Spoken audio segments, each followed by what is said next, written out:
이번에는 12살의 부자가 된 키라 3부 두 번째 투자 클럽 돈 마술사들을 읽겠습니다. 오후가 되어 나는 마르셀, 모니카 할머니와 트럼프 할머니 댁에서 만났다. 할머니는 우리를 위해 탁자에 초 3개가 세워져 있는 오래된 촛대를 준비해 두셨다. 촛불 때문에 분위기가 정말 근사했다. 우리 셋의 자리 앞에는 봉투와 작은 서류철이 놓여 있었다. 할머니는 우리에게 봉투와 서류철을 먼저 만져서는 안 된다고 하셨다. 약간의 긴장감이 돌았다. 할머니가 먼저 말씀하셨다. 자, 지금부터 우리의 첫 투자 클럽에 대해 얘기해 볼까? 먼저 우리 투자 클럽에 붙일 이름이 필요할 것 같은데, 우리도 그렇게 생각했다. 여러 가지 생각들을 내놓았다. 돈창고, 황금거위에서부터 마법사의 제작, 투카텐, 옛 유럽의 거마 이름의 작은 악마들에 이르기까지 많은 이름들이 나왔다. 논의 끝에 모니카가 낸 돈 마술사들이라는 이름으로 정했다. 누구나 우리의 마술 공식만 알면 어떤 어려움이 있어도 돈을 벌 수 있을 것이다. 우리는 봉투 옆에 놓여있던 색연필로 각자의 서류철에 투자클럽 이름을 썼다. 돈 마술사들. 마르셀이 웃었다. 색연필이 황금색이기 때문이다. 정말 이름에 걸맞는 색깔이었다. 우리는 다 같이 웃었다. 트럼프 할머니는 이런 데까지 신경을 쓰는 분인가 보다. 이름을 쓰고 나자 서류철을 열어도 된다고 하셨다. 우리는 맨 앞에 마술 공식을 써넣었다. 소망을 세우고 돈을 좋아하라.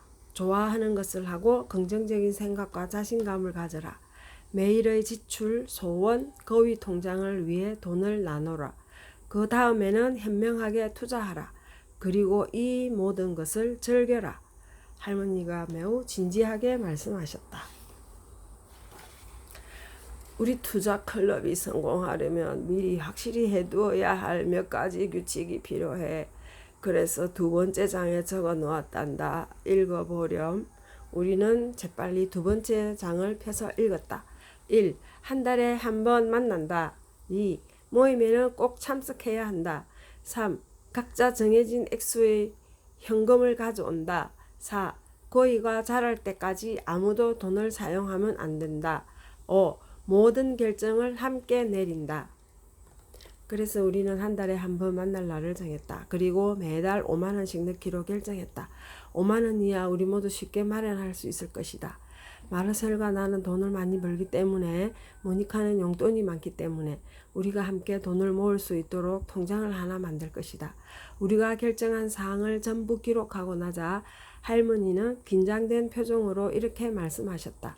너희들의 용기에 대해 어떻게 보상할 수 있을까 고민을 하다가 이런 생각을 하게 되었단다. 내가 너희들이 맨 처음 넣어야 할 돈을 선물로 주면 어떨까 하는데, 자, 봉투를 열어보렴. 우리 앞에 믿을 수 없는 일이 일어났다. 각 봉투마다 250만 원이 들어있었다. 나는 현기증이 났다. 그렇게 많은 돈을, 그것도 한 뭉치로 본 적이 한 번도 없었다. 저희는 이 돈을 받을 수 없어요. 마르셀이 수줍어하며 말했다. 그래요. 저희는 아무것도 한 것이 없는걸요. 모니카도 마르셀과 같은 생각이었다. 그러나 할머니는 이렇게 말씀하셨다. 너희들은 내게 커다란 도움을 주었단다. 금고 안에 들었던 돈은 중요하지 않아. 설령 다 도둑 맞았다 해도 내게는 그리 많은 돈이 아니니까. 하지만 그 안에는 남편에게서 선물로 받은 물건들이 들어있었단다. 내겐 아주 소중한 것들이지. 그 물건들을 볼 때마다 남편과 함께 지냈던 멋진 순간들이 떠오르거든. 너희가 그 물건들을 지켜주어 얼마나 고마운지 몰라. 나 역시 돈을 받는다는 게 마음이 편하진 않았다. 하지만 이 돈을 통해서 값진 교훈을 주시려는 할머니의 마음을 이해할 수 있을 것 같았다. 그래서 벌떡 일어나 할머니를 깨안았다. 할머니가 누군가에게 안겨본 것은 정말 오랜만이었을 것이다. 그때 문제 할머니는 매우 감동하신 것 같았다. 모니카도 할머니를 안아들었다. 마르셀에게 눈짓을 보냈더니 마르셀도 머뭇거리며 다가왔다. 우리는 할머니께 감사의 표시를 한 다음 다시 자리에 앉았다. 할머니는 우리를 정말 행복하게 해주셨다. 우리는 250만 원을 가지고 한참을 놀았다. 정말 많은 돈이었다. 할머니는 할머니 몫으로도 250만 원을 넣으면서 결론적으로 말씀하셨다. 자, 다 같이 1000만 원을 넣은 셈이다. 여기에다가 각자 매달 5만 원씩을 넣는 거야. 4명이니까 20만 원이 되겠구나. 그럼 1년에 240만 원이고 이렇게 매달 넣는 돈과 오늘 넣은 1000만 원을 더하면 6년 동안 2440만 원을 저축하게 되는 것 셈이지. 하지만 그때가 되면 훨씬 더 많은 돈이 모아질 거야. 아주 많이. 대체 얼마나요? 모니카가 물었다. 그거 나중에 설명해 주마. 지금은 이 돈을 저축할 통장을 만들기 위해 은행에 가야겠구나. 혹시 친절한 은행 직원을 아는 사람 있니? 저요! 나는 재빨리 대답했다. 하이넨 아줌마보다 친절한 은행원은 없을 것 같았다. 우리는 돈을 주머니에 넣고 은행으로 갔다. 아줌마가 우리 통장 이름을 돈마술사들이라고 만들어주셨다. 다들 돌아가려고 할 때 나는 잠깐 남아있었다. 아줌마에게 할 말이 있기 때문이었다. 학교 행사 때 발표하겠다던 결심을 듣고 난 아줌마가 대견하다는 눈빛으로 나를 쳐다보셨다. 발표 연습을 해보는 게 좋을 것 같아 시간을 정해서 아줌마가 우리 집으로 오시기로 약속을 했다. 나는 우리 일행이 있는 곳으로 뛰어갔다. 우리가 함께 길을 걸어가자니 정말 돈 마술사들이 거리를 활보하는 듯한 느낌이 들었다. 모니카가 돈 마술사들에 대한 얘기를 좀 더 하자고 했다.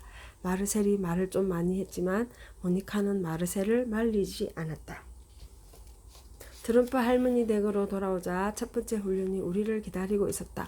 그렇다. 이제 우리는 돈을 어디에 투자할지 결정해야 했다.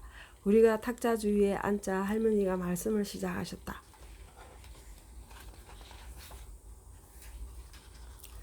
돈을 투자한다는 것은 사람들이 생각하는 것보다 훨씬 쉬운 일이란다. 기본적으로 3가지만 주의하면 되거든. 너희들 서류철 3번째 장에 적어 놓았으니 읽어보렴. 서둘러 그 장을 펴서 내가 큰 소리를 읽었다. 1.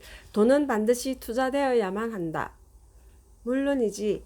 2. 돈은 황금알을 많이 낳아야 한다. 할머니의 설명은 이랬다.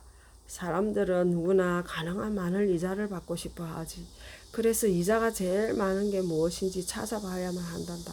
가장 이자가 많은 것은 주식 투자라는 것도 알아야겠지. 3번째 조항은 3. 투자는 이해하기 쉬운 것이어야 한다. 다루기 쉬워야 한다는 말을 넣어서 내가 다시 읽었다. 은행의 계좌처럼 말이지. 할머니가 말씀하셨다. 모든 것은 재미있고 쉬워야 한다. 모니카가 아주 중요한 점을 지적했다. 아무래도 모니카는 우리가 하는 일들을 제대로 이해하지 못하면 어쩌나 하고 걱정이 있는 보다. 그렇다면 우리가 돈 전부를 주식에 투자하자. 마르셀이 결론을 내리는데 말했다.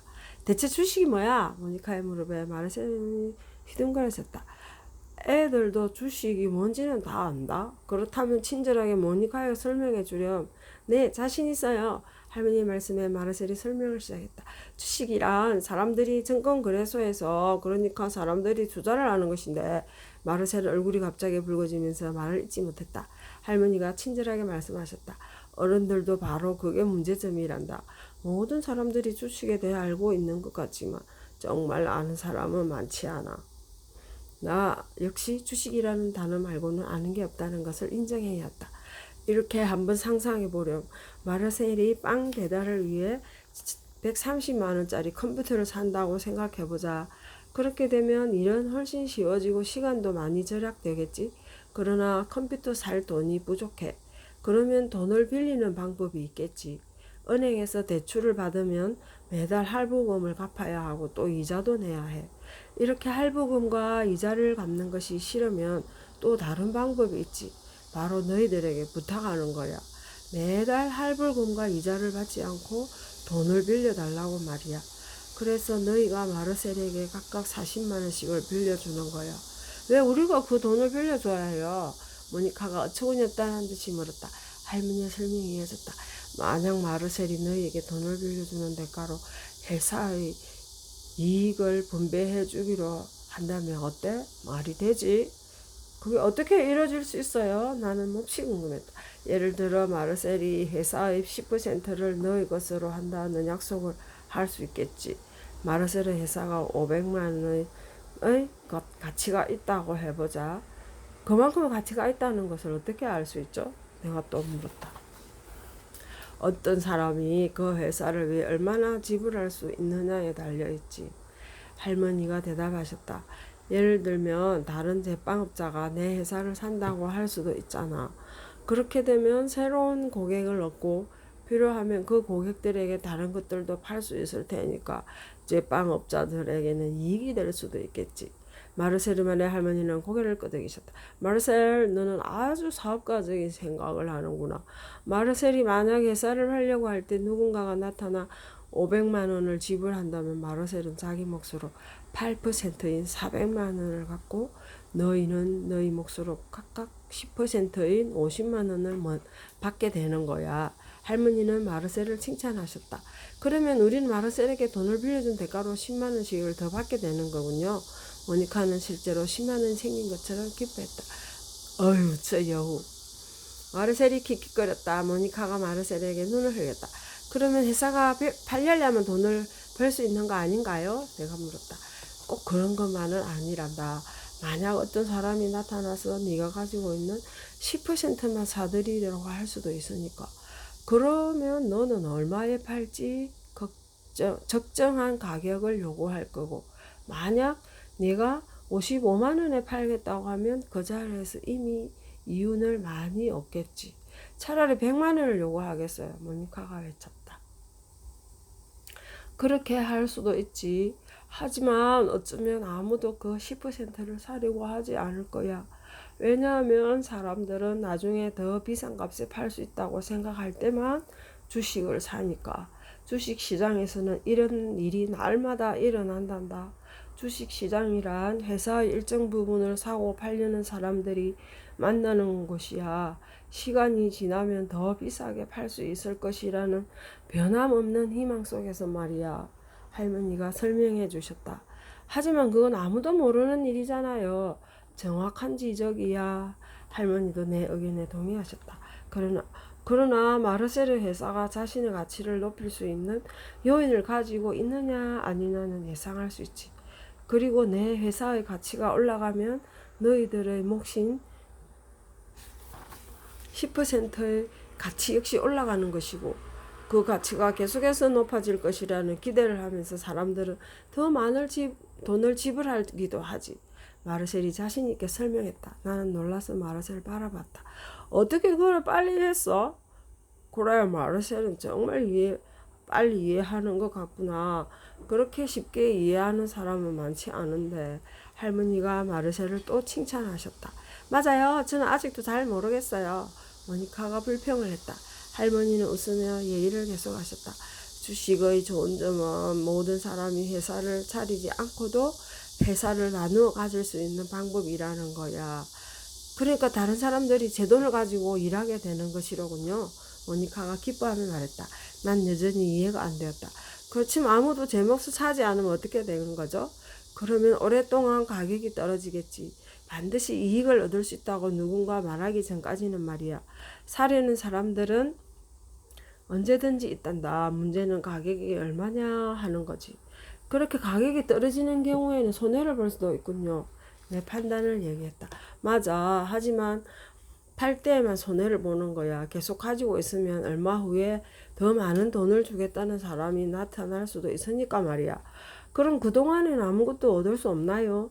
그렇지 않아. 그동안에 생기는 모든 이익을 나누어 갔지. 이익이 생길 때마다 주식을 가진 모든 사람에게 나누어 주도록 되어 있으니까 그걸 이익 배당이라고 한단다. 그 말은 마르셀이 자기가 번 돈의 일부를 정기적으로 우리에게 주어야 한다는 뜻이에요. 그렇지. 회사의 경우는 이렇게 한단다. 1년에 한 번 총 이익을 계산해서 그 돈의 쓰임새를 정하는 거야. 예를 들어 이익 중에서 얼마는 업무를 향상시킬 수 있는 새로운 물건을 사는 데 쓰고, 또 얼마는 주식을 갖고 있는 사람들에게 나누어 주고, 또 그 결정은 누가 하죠? 모니카가 물었다. 주식을 갖고 있는 사람들이 결정하지. 그것을 주주총회라고 한단다. 저는 마르셀의 회사 일들을 직접 하지 않고도 마르셀이 버는 것만큼 제 몫으로 벌 수 있다는 것이 마음에 들어요. 그 자체만으로도 충분히 괜찮은 생각 같아요. 그래도 그 회사에 대해서 많은 것들을 알고 있어야 해. 나는 좋은 투자를 위한 3가지 주의사항이 적힌 종이를 다시 보면서 말했다. 할머니, 결국 주식이란 확실하게 안전하다고도 할 수 없고 쉽게 이해하거나 다룰 수도 없을 것 같아요. 단지 높은 이자를 얻을 수 있는 가능성이라는 2번째 사항만 만족시키는 거 아니에요? 직접 주식을 사려고 할 때는 그 말이 맞지만 네가 어떤 회사의 주식을 사야 할지 다른 사람이 대신 찾아준다면 꼭 그렇지도 않지. 그 일은 스스로 하는 일인데 누가 우리를 위해 그런 걸 해주겠어요? 그 점은 다음에 설명해주마. 오늘은 벌써 많은 것을 배웠고 돈도 은행에 맡겨 놓았잖니. 어린이들도 주식에서 이익을 얻을 수 있는 방법은 다음 기회에 설명해 줄 테니 걱정 마렴. 할머니의 말씀에 마르셀은 동의하지 않았다. 제가 만일 현명한 상인이라면 제 돈을 단순히 은행에 맡기지만 않을 거예요. 이자가 높지 않으니까요. 할머니가 웃으며 말씀하셨다. 너 정말 재미있는 아이구나. 정말 이자 만들기에 집중하고 있어. 그래서 내 일이 그렇게 잘 되나 보다. 집중하는 부분이 성장하는 법이니까. 그래서 말인데요. 우리들 돈을 지금 당장 투자해야 하지 않을까요? 아니다. 마르셀이 성급한 말에 할머니가 대답하셨다. 투자는 절대로 서둘러서는 안 된다. 투자를 하기 전에 반드시 너희가 무엇을 하고 있는지 정확히 알아야만 해. 첫 투자를 하기 전에 너희들에게 아주 적합한 투자 형식을 알려주고 또 그것에 필요한 자료들을 준비해 놓으마. 어린이들이 좋아하는 여러 회사의 주식을 조금씩 소유할 수 있는 방법이 있단다. 전 맥도날드와 코카콜라가 좋아요. 내가 말했다. 전 장난감 회사인 토이즈요. 모니카가 말했다. 그렇다면 너희가 그 회사들의 이익에 참여할 수 있는 방법을 보여주도록 하마. 할머니가 비밀스럽게 약속하셨다. 우리 셋은 내일 아침 다시 만나고 싶어 했지만 할머니는 서류를 준비해야 하니 며칠 후에 보는 것이 좋겠다고 하셨다.